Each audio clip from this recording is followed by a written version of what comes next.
Hello there everyone, it's Aaron here from Push Square. Now we all love a good movie, just sitting down to an immersive story that pulls you into distant galaxies, character analysis, and pits us against unimaginable odds. Now there has been a growing rate of video games being adapted into movies recently, for better or worse I might add, but there hasn't quite been enough the other way about. Movies being adapted into video games. Now video game movie tie-ins used to be all the rage back in the day. I mean, does anyone else remember Peter Jackson's King Kong? A stone cold classic.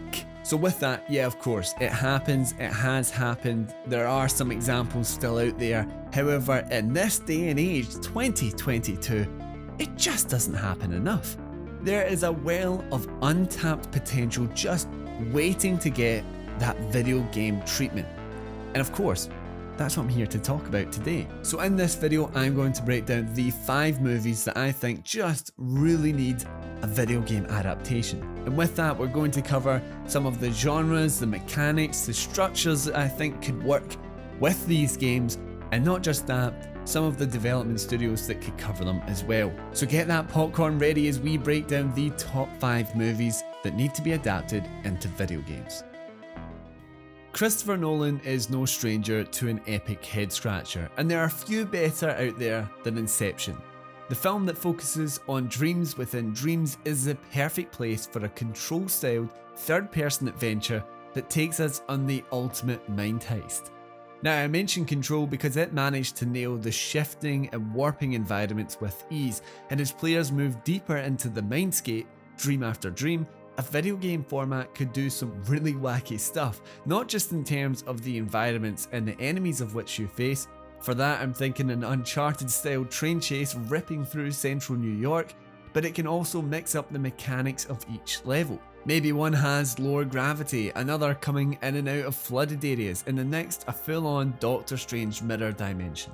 And as we move into the game's climax, you can really go balls to the wall as you've steadily been escalating the madness of the dreamscape.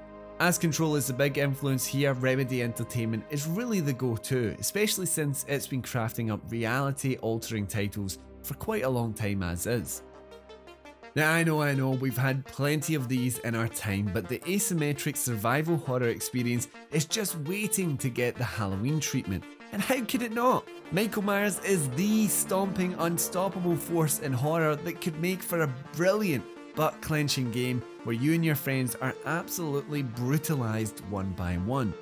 Now admittedly, I think the recent Evil Dead game is the best of these kind of games to do it, especially considering how much effort put into making the matches a whole lot more dynamic than something like Friday the 13th.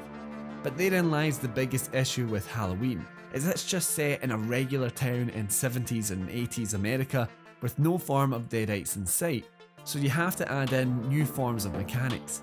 What I would love to see is each match, set in Halloween night of course, Michael Myers has just escaped once more and the streets are packed with trick-or-treaters. Your aim is to work together to set up traps and lure Myers into them with as little collateral damage as possible. If all teammates die, it's game over, but if you hold off for long enough, the cavalry arrive and escort Myers back. Obviously, a lot more work would need to go into it than just this small pitch, but I think there is the basis of a good game here. And considering how faithful it done the Evil Dead game, and not to mention another movie adaptation, World War Z, Saber Interactive really is the choice here for me. Now the next one has actually already been made into a video game, but I'm broadening the scope and expanding the budget here. John Wick has the shooter genre flowing through its veins and really begs to receive that full AAA experience. And the thing is, there really wouldn't need to be that much innovation here to make this work successfully. Gameplay wise, I'm thinking a third person shooter here, very akin to Max Payne 3, but to throw it even further back, maybe a bit like the Matrix games. Of course, John Wick isn't so much of a slow-mo series, so you'd need to put a lot of work into the combos and movesets to make it feel quick and snappy, something that we surprisingly saw in Ubisoft's Watch Dogs Legion. Structurally, I don't think you necessarily have to play as Wick himself, but rather a starting out assassin, making a name for themselves within the industry. You could pull off an assortment of jobs, build up those fancy coins, maybe even bulk up your home base.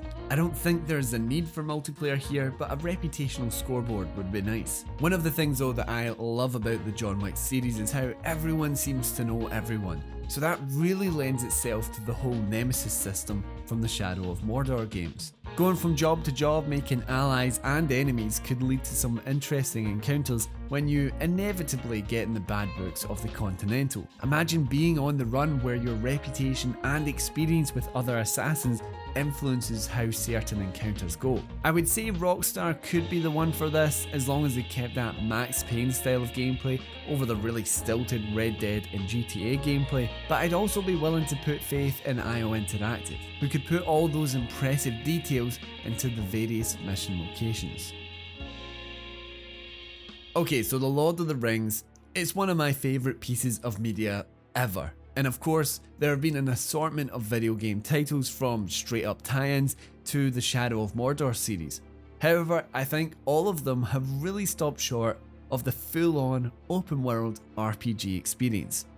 Imagine a game where you get to decide which type of character you play as, whether that be an elf, a hobbit, dwarf or man, each with their own assortment of traits.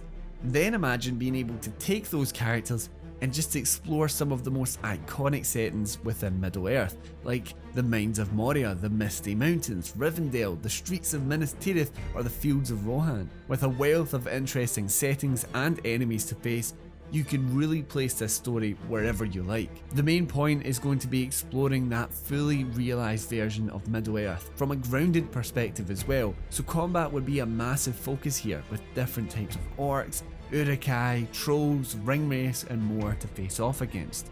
I'm really imagining something akin to The Witcher 3 here, with the sense of scale of something like Death Stranding. Sucker Punch would be a nice pick, but honestly, and this might be a bit controversial, I think Ubisoft could do a bang up job of this. I mean, the open worlds of Origins, Odyssey and Valhalla are nothing to be scoffed at, so I reckon Ubisoft could do some really good work here. There is barely a film more perfect than Jurassic Park.